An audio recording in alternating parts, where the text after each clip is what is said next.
Nick, congratulations on the extension. Welcome to the show. How you doing? What's life like outside of the bubble? Feels very bubble-like. I'm still finishing up my 14-day quarantine from coming back. Fair enough. I'm looking forward to getting out of quarantine here in a couple days. But everything's good. Everything's good. Thanks for having me on, guys. Bubble to quarantine. Tim, forgive me. I got a follow up because you've been basically talking to journalists on Zoom for 2 months, Nick. I'm curious. When you got back the morning after you arrived, just for the hell of it, did you Zoom with Eric Kareen, Michael Grange, and Doug Smith? Did you talk to all three? No, I did not. But we just had one today. We did our season wrap up earlier today. You guys might be aware of that. So we did Zoom again today. I don't know, man. Hope we can all get back to normal time sooner rather than later. That's for sure, man. Here. Yeah, I got to give one of these. We've talked about your journey a couple of times on this show, from the British Basketball Association to Belgium to convincing someone in Iowa to buy a G League team. I'm thinking that a championship can do this too, but does this extension kind of make you feel like you belong? I don't know. I really don't think the extensions affected me much at all, to be honest with you. I mean, listen, I've been here 7 years. I love it here. There's nothing not to love. I mean, seriously, like every facet of what we're doing is amazing. I want to be here. I'm glad they want me here. It was simple to just kind of keep it going. It was time to do it. It was time to do a new contract, and we did it. You know what I mean? So, kind of matter of factly, really, for me, but really grateful because I do love it here. That's for sure. Raptors head coach Nick Nurse joining us here on Tim and Sid. So your deal is done. And Nick, I know, just going back to the start of the bubble, there weren't many GMs and presidents who together were with their team basically the whole time, the way Masai and Bobby were. And there's work to be done on that end too. I'm not going to ask you about their contracts. It's a bad question. You can't speak to it. But what I want to ask you is, what have those two meant for your career? What has the collaboration with Bobby Webster and Masai meant to you personally? Well, we all came in together, 7 years ago. I mean, I was just an assistant coach then, but that was my first year here, was their first years here. And we are, kind of we're a team. I think we really work well together. The three of us. I got tremendous amount of respect for both of them. I think we're certainly business associates. We're friends. We're hungry. We love to study everything. We're very similar. We just want to do things at the highest level possible. And I think that ownership, Larry Tannenbaum and ownership group, give us the chance to do that stuff. And I just think we got a good relationship, the three of us. That's for sure. You said a team, and for me, once a teammate, usually always a teammate. I won't ask you the particulars, but did you ask Masai Ujiri if he was going to be around for the duration of your contract? No, I didn't. I just, I think that, both those guys, Bobby, and I've talked to Bobby a little more specifically about his. Then I just deal with Bobby a little bit more day to day. You know what I mean? So I don't know. I think there's nothing that like they knew I wanted to be here. Like I kind of know they want to be here. I mean, unless it's something spectacular that takes any one of us away, I think we're here. And if it is something spectacular, then we're happy for that person. You know what I mean? But I just don't see anything getting in the way of any of it for all three of us. And there's a lot of fans out there that hope you're right on that last part. Yeah. Nick Nurse here on Tim and Sid. Before we dive more into kind of your team specifically, you mentioned Larry Tannenbaum, Nick, and you let it out today that Scotiabank Arena, for the initiative that you started a few months back for American citizens working in Canada, for people who would like to register for the American election, Scotiabank Arena will be open for that. What does it mean to have that kind of support? It just seems like MLSE, from a lot of angles, regardless of what's happening in the news and what's important to coaches, to players, to presidents, to executives, they seem to have your back. Is that fair to say? Yeah, 100%. I think and a lot of times it's really easy. You know what I mean? Like I don't know, Black Lives Matter come and I just pick up the phone and call Larry, and he's just like immediately like, I'm doubling my efforts in this area. I'm here to help you. What do you need? Just like it's not, like before I can hardly say hello to him, he's already saying, I know why you're calling, and this is what I'm going to do. You know what I mean? I happened to be one of the few coaches or handful of coaches that was in the meeting. When the boycott took place for a couple of days, I was in the meeting with the owners and the players and a handful of coaches. And, obviously Larry was one of the first guys to speak. And again, he just sets the mood, sets the tone, and is there to say, hey, we're here to help. What can we do to help? And I don't know. He's a good dude, man. I really like him. It's funny because I hear a lot of people say, well, what did it accomplish? And the accomplishments aren't measured by the day as much as you'd like them to be. They're not measured by the month. They could be measured by the year. Like, what more down the road do you have planned? And is that why this initiative that you've taken on, the voting initiative, is so important to you? Because voting can do that over not the days, but the months and the years? Yeah. I mean, I think that, I think there's tons of progress has been made. I mean, I think tons. We could list a lot of things that have happened positively. Is it perfect? Of course not. We just saw again yesterday how it's not perfect, or we see another incident happen in the States that it's an imperfect world with imperfect people. But I do believe we're striving for progress, and I think we're making a lot of progress. So anybody that says, "Oh, what has changed?" Well, a lot has changed. $300 million from the owner has been committed, to these kind of projects, over the next 10 years. This racial equality initiative board that they're putting together. Yeah, they're putting together the board with the players and the coaches and the owners. There's all kinds of things. I think progress is being made with things, and the voting thing was one that we thought. And then when I started digging into it a little bit and find out there's 650,000-ish U.S. citizens living here in Canada, and 35,000 of them voted in the last election, you're just like, it's mind-boggling. It's just mind-boggling that happens, and I just want to try to get behind it and help in any way I can. Nice. Yeah. Here. Nick Nurse joining us here on Tim and Sid.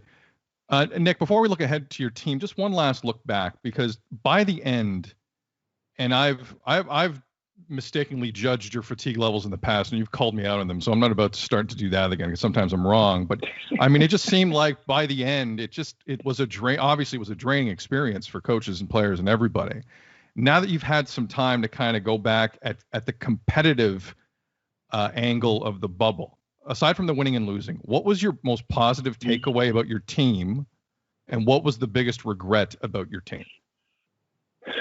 Well, I think the positive was this. I think we were able to kind of conjure up some efforts and some performances to beat, a really good Boston, a really, really high level team when we weren't at our best. We just weren't quite there for whatever reason, right? And I just kept hoping we could get through that series somehow, and maybe a new series or a new opponent, or just a little bit more time, we'd kind of snap back a little bit more closely to our level of play that we were capable of, right? So so again, we weren't playing our best yet. We really got it to one possession. I mean, there's a call on a free throw there that could have gone the other way. It could have been Jason Tatum over Norman Powell's back rather than Norman, and we're shooting 2 free throws to tie the game with 50 seconds to go, and we could still be playing.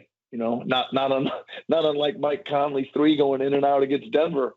And Denver's gone home, and now they're still playing, and who knows where they're going to end up. So it's I think we weren't playing maybe to our best. Give Boston some credit for that as well. but I just, you asked me, what am I proud? I guess I'm proud of that. We still almost pulled it off, even though we weren't really clicking on all cylinders. I know as a coach, some of it is done when it's done, and some of it you vowed and never let happen again. Is there anything that you would have changed beyond the outcomes looking back, especially against Boston? Yeah, for sure. I mean, it's been, listen, last year when you win it, you have a pretty good summer. Right? There's not hardly yes, you do. When you look back, you look back, you don't want to change much. I mean, there's still plenty that could have been changed and done better, but who cares, right? After you win it. But when you don't, win it, there's always going to be a lot of, there's some heartache, there's some angst, there's some obsession even going over some of those games, and there's plenty of things that I wish I would have done differently. There's no doubt about it. But you know what? It's like that. It's almost like that after every loss. When you're coach, there's so many decisions being made at breakneck pace. You're gonna get some of them wrong, and when you lose, you wish you wouldn't have got as many wrong. Yeah, I hear you. Nick Nurse here on Tim and Sid. Nick, this isn't I'm not attempting a gotcha question here, but just Kawhi better than us. Mm-hmm. Were you surprised the Clippers season ended the way it did? Oh yeah, for sure. I thought they had the most talent by far. The most talent, the most depth, most flexibility, athleticism. I thought they were the best team in the league. Does it make you a little sad knowing how good you guys would have been with him? Sad might be a little strong. I think we could have. I think we could have been really good. There's no. I think we could have. I think we maybe could have run off a few of them. Right. Agreed. Nick Nurse here on Tim and Sid. When that series was over, Nick, Tim and I were talking, and I said to him, I know Pascal's taking a lot of heat right now, but this is such a weird situation. Like, how do you really draw conclusions that are solid, that are based in any long-term fact? Like, I felt like obviously the criticism was there for a reason. He didn't play well, but in this situation, we've seen him play in front of 20,000 where he did, and we've seen him play in the finals where he did. And like, what do you draw from this? Like, what I'm asking you is, how fluky do you think this was from Pascal over the 2 months? I mean, again, flukies might be a little. Gotta choose our words a little better. Yeah, I know. 0 for 2, Nick. Sorry, 0 for 2 on the word. Sorry about that. 0 for 2. Here's kind of the way I feel about it. I feel like I really trust those guys. The guys that I played, I really trust them. I really believe in them. I really think, like you already said it, the body of work of what they've done for my 2 years as a head coach, regular season, playoffs, coming back and advancing their games, all this. I think I got a lot of belief in those guys. So maybe fluky is the right word. I don't think that was a true representation of who Pascal is. And there's no doubt in my mind about that. Nick Nurse joining us here on Tim and Sid. So as we look ahead, what would you like to have a little more of next season, whenever that starts? I'd like to have a little more like back to normal. Let's get back in playing in front of the Raptors faithful, right? And let's get back in the arenas and playing, and that's for sure. I mean, listen, it was to our disadvantage probably that we didn't, we earned the home court and we didn't really get it. We had a game 7. That's what you win all those tough West Coast road trip games early in the year and late in the year and all that stuff. That's what you win them for, is to get a game 7 at home. And it hurt us because our place it's magical, as you guys know. You've done a ton of media the last little while, so we're not going to keep you much longer. Just a couple more things, Nick. We appreciate it as always. I don't want to assume what Marc Gasol wants to do long term or Serge, but I don't want to disrespect him, but I want to focus on Fred because Van Vliet for me is the guy publicly who's always felt like he wants to be here the most of the three. And I don't want to disparage the other two, but Fred seems like he wants to be a Raptor. How surprised would you be if he wasn't a Raptor long term? I'd be pretty surprised. Yeah, I'd be pretty surprised. I guess you just never know where things come out of left field sometimes. But listen, we love him. I love him. I think that he is a special player. There's something special about this guy, and there's not that many special players walking around. And when you got one, I think you got to do everything you can to keep him. I think he feels the same. I think he loves it here. I think Toronto, right out of the chute when he was done, while he was playing college basketball, as soon as he got done, our scouts and front office people were on him, which is how he ended up here. Anyway, so I think he's got a tremendous level of respect for our people. I think his teammates love him. I think, that goes the same, back and forth. He likes his guys he's playing with. So I think there's a lot going in our favor. I guess you just never know sometimes on the business side of things what happens, but I'd be pretty surprised if he wasn't. I know you got to go in 2 minutes, but we got to ask, this has been a pretty exciting time for Canadian basketball. And for those who have been around it for a while, this bubble has been good to Canadian basketball. Are you starting to get excited about what Team Canada could be? I've been excited, but it's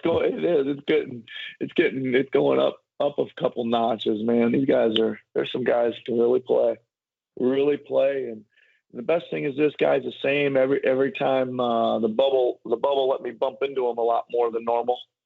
Right. And, it was all positive, and they were all really raring to, talking Canada and raring to play and excited about the national team. So I think it's super exciting for Canada basketball. That's for sure. And not for nothing, but I did see, and I don't know if you saw the quote today from Thomas Bachnick, IOC president. He said, quote, "We have very encouraging news about the development of a vaccine, and not only a vaccine, vaccines plural." He sounds pretty confident. Now in the world we live in, who the hell knows? But he sounds very confident that there could be an Olympics next summer. And no, I'm going to end positive, because I am sometimes not pro IOC, but I think for all of our benefits, if the IOC have an Olympics next summer, it means good things for all of us. So yes, let's hope he's right. Let's hope Canada basketball gets together under your tutelage and has a run here. Listen, Nick, we thank you for the time. You're an NBA champion. You got a new contract. To quote some friends of yours, this was years in the making. And there's a lot of people thank you, Nick, who are happy for you. So enjoy some R&R here, and we'll talk to you again soon. Take care. Okay, guys. Take care, man. Thanks for having me on.